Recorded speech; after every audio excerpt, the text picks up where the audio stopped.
everything about it just reminds me of childhood and Christmas and fun times watching a holiday special with my family. Yeah. So I always enjoyed watching the specials, but I think that they're best when they're treated special. Like, Right. When they're just not anywhere and everywhere, right? Yeah, because not last year, but the year before, I was going to do, because I'd done a Scrooge month in 2014, and it had been really fun, where I'd reviewed all these different versions of a Christmas Carol. Yes. And so I decided, 2015, I'm going to review a bunch of these Rankin Bass shorts. And I kind of just stopped because I wasn't enjoying it. And there was something about reviewing a lot of them that just like, I'm just like, oh, these aren't very good. That would be hard because they're right. They're not stellar. Right. No. But you watch them once a year at Christmas. They're like, oh, this is so cute. Yeah, exactly. They're by itself, right? They're by themselves. Yes. So I don't know. I guess it was kind of a weird. I'm like trying to fall back in love with them. I guess after that experience. Yeah, that makes sense. I agree. And they're really convoluted, and they sometimes like stray very far away from Christmas. And I would say this one is kind of in that camp a little bit. It does stray away from Christmas for a lot of the movie. It goes into some really weird places. But I think that's what makes it so fun, you know? I mean, these memorable characters and the music, which I know we'll talk about. But yeah, exactly. And so, you just kind of have to sort of take them with a grain of salt and just kind of have fun with them. Yeah, I think that the look of them, of all the specials, just generally is so unique. I'm so happy that no one is. I mean, I think some people have tried to copy it, or they've get lovingly mimicked or adapted in for an advertisement, or something. Yeah. But they're really distinctive looking, and I think they've kept that. No, people aren't. Yeah. And I like that. I think with the character designs and different things, you instantly can see it and go, "Oh, that's a Rankin Bass," Mm-hmm. and that part I think is pretty cool. Yeah. Do you know that they had a lot of Studio Ghibli people? Yes. Yeah.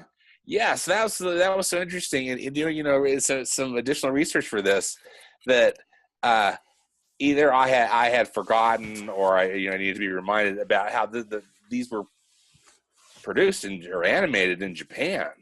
Yeah. And I just was so happy to know that a lot of those folks went on to work on Studio Ghibli films.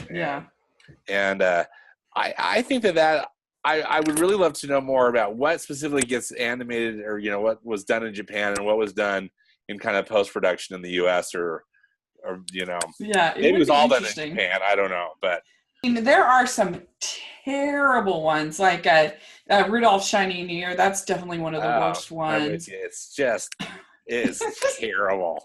Yeah, so dumb. The Nestor the Long-Eared Donkey. I mean, I have sort of a fondness for it because it's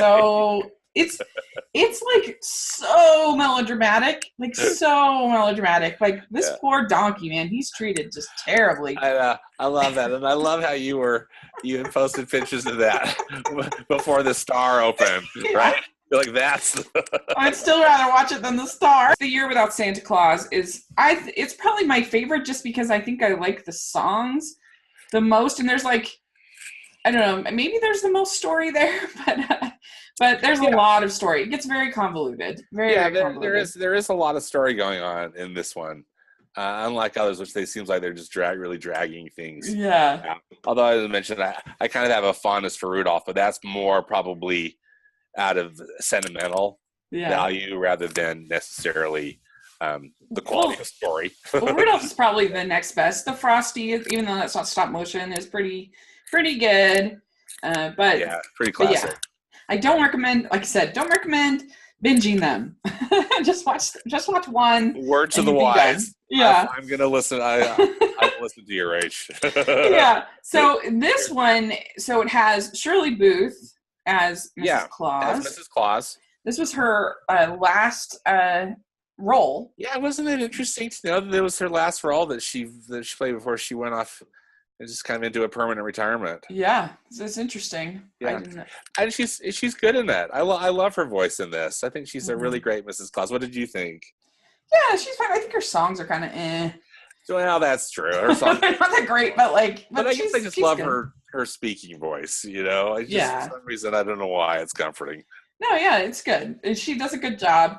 And then you have Mickey Rooney as Santa Claus. And he's reprising his role as Santa in this one, if I'm not mistaken, because wasn't he, didn't he voice Santa in the Rankin Bass Santa Claus is Coming to Town, which sounds right. I could be wrong, but I think he did voice, that's the one with Fred Astaire as the narrator. Yeah, out with Shirley Booth singing, and she's singing The Year Without Santa Claus as sort of her introduction.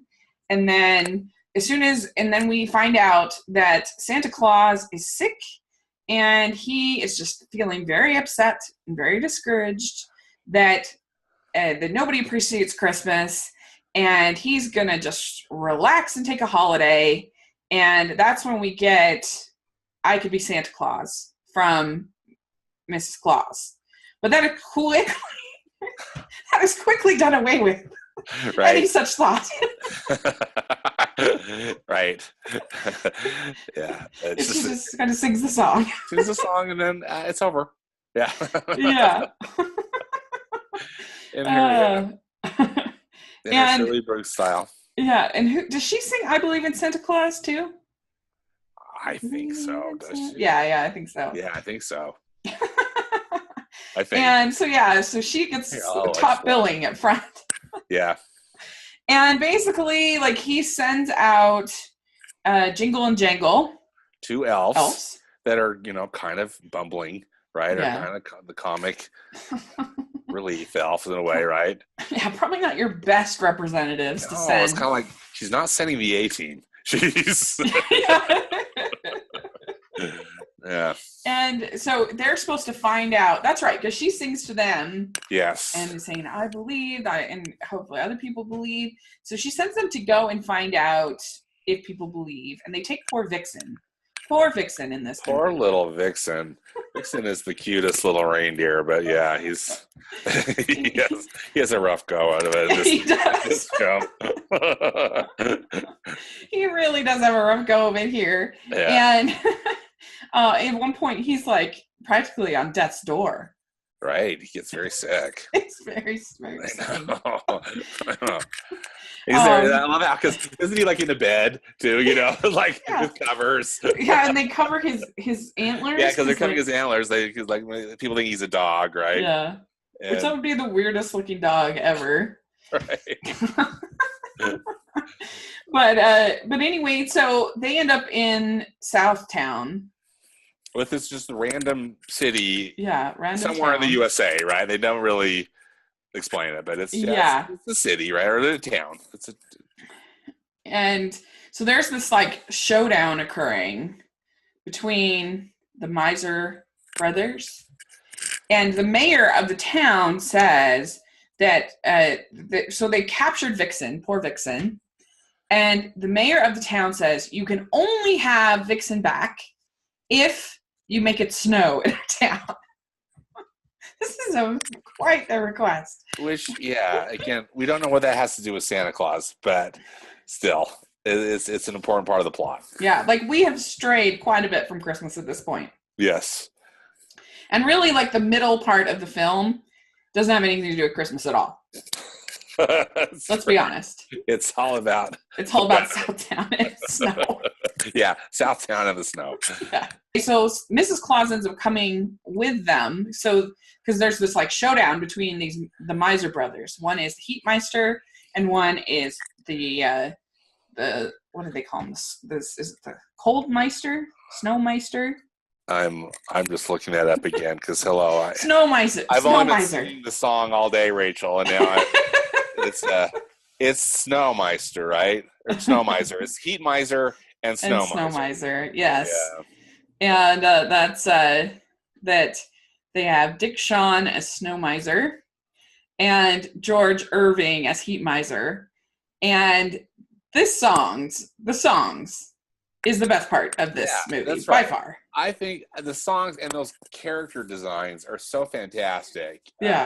For both of them. I mean, you know, the Heat Miser's got that spiky kind of red and orange hair, and he just he looks so cool. And then also they're in those wonderful sets, and their backup dancers all are kind of like mini versions of them, you know. And I don't know, I just it's I think that's why people remember this special. Frankly, it's the Heat Miser and Snow Miser songs. What do you think that too, or what's your Definitely, it's the best part.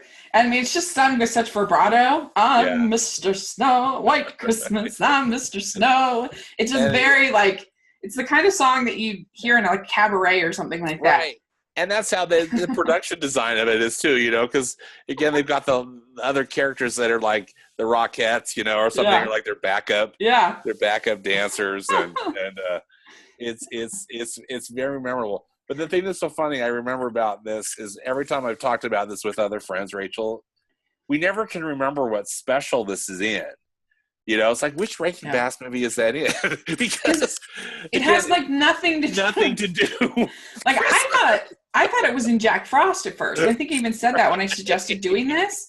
I was in Jack Frost because the Jack Frost is identical in character design to Snow Miser. Yeah, yeah. So I thought for sure it was in Jack Frost. Now, you wonder if they were using kind of the same puppet, you know, the same stop motion. I don't know which one came first, but I wouldn't find it hard to believe at all. Yeah. It's just so much fun. Whatever I touch turns to snow in my clutch. You know, it's just like very fun. Yeah, and the lyrics are great. And the two versions, right? The one about the heat and then the one about the cold.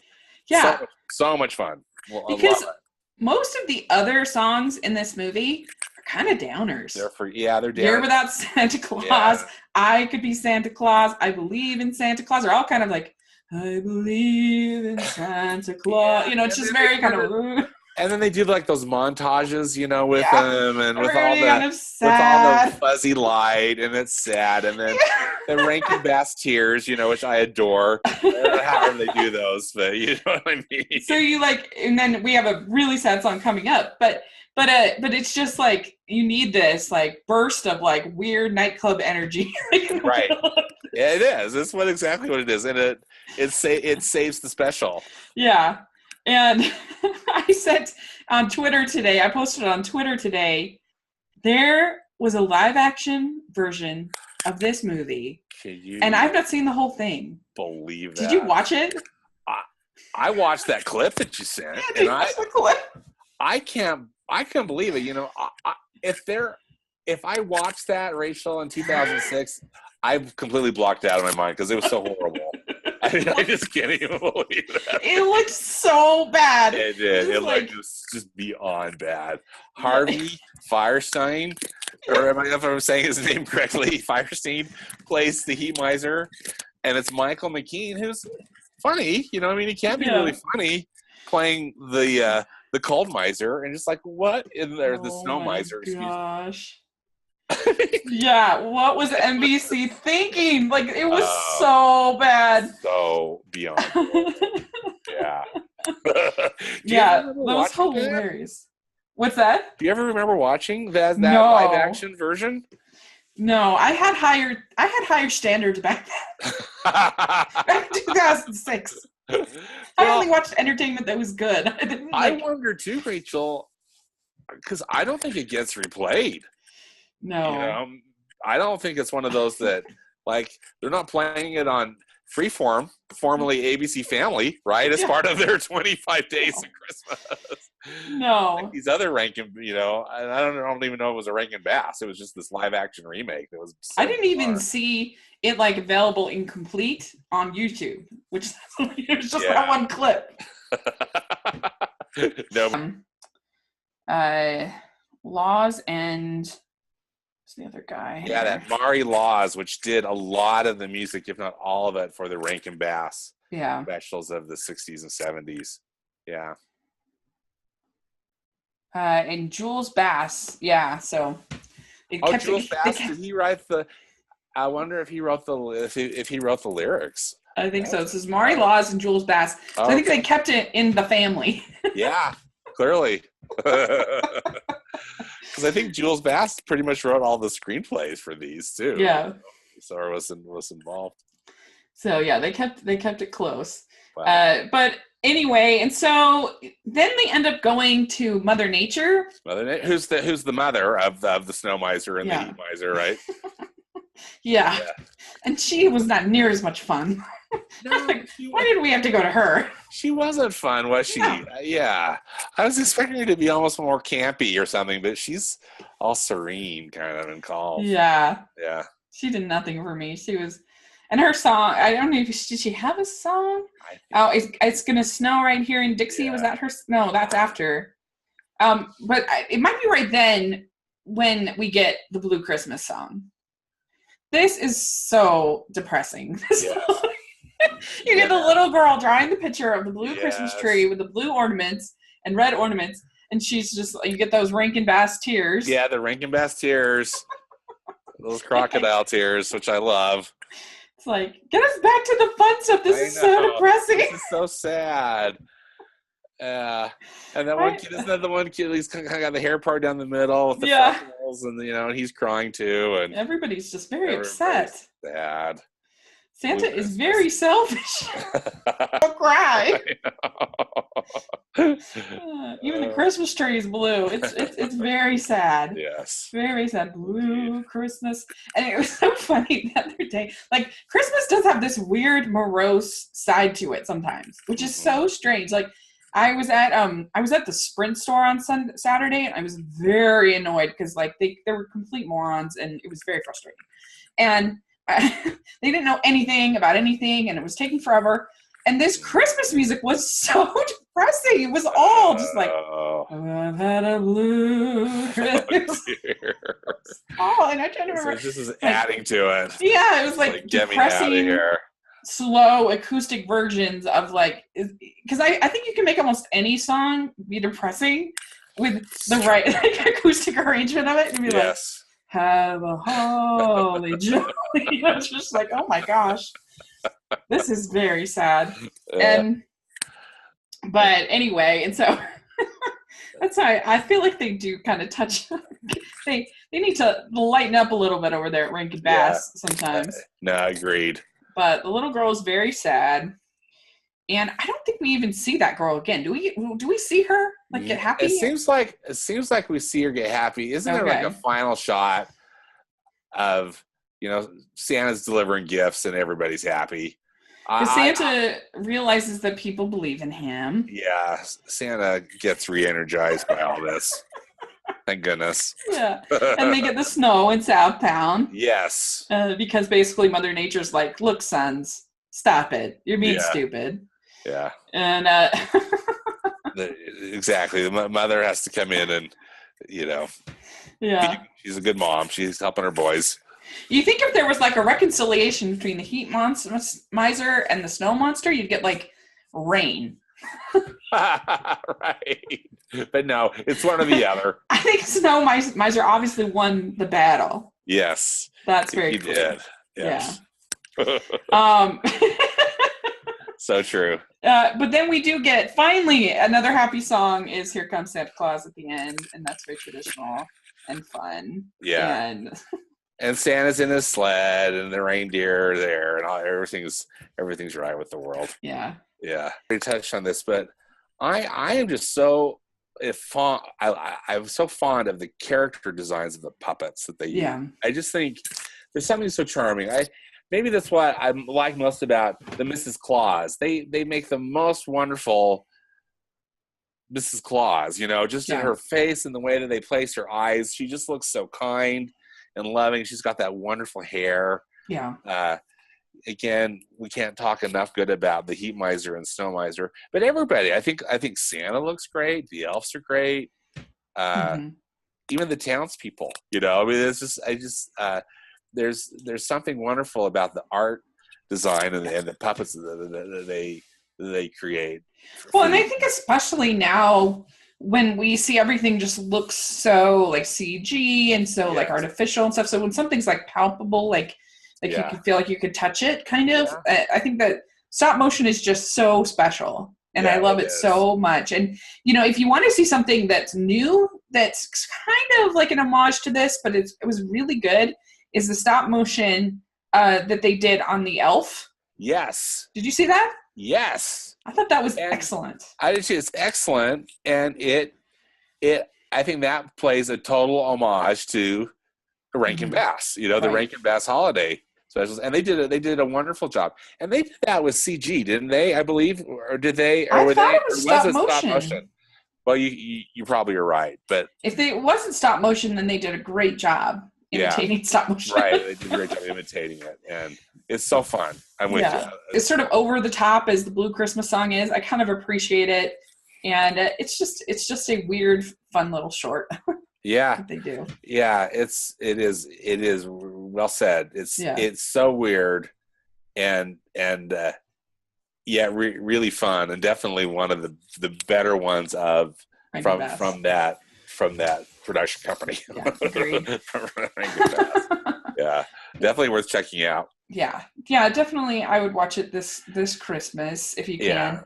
And I don't know if it's still on Freeform. We watched it on Amazon Prime, right? Isn't that what you and I? Yeah, we saw it on Amazon Prime. It's available on Amazon Prime, and honestly, one of the great things about watching on Amazon Prime is there are no commercials. So I mean, you're done in like 44 minutes or 42 minutes, and it's great, because it's just.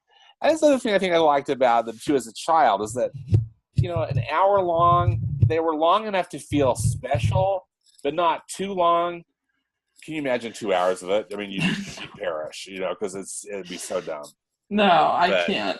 But an hour I remember as a kid, it was just right. You'd watch the special and then you could go finish your homework or whatever. Right. And, it just wasn't your whole night, but you still had a really fun, Christmas thing. Yeah, agreed.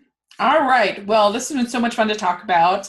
So before we go, we are going to be doing a podcast each month, or we're going to try our best to talk about one of the Disney classics, canon films. Yes. And I've already reviewed them all on my channel in chronological order, and on my blog.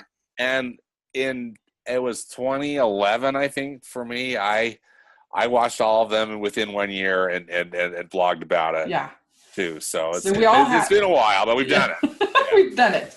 And so we thought it would be fun to not do them in order, because then we're going to have like many months of like not so good ones.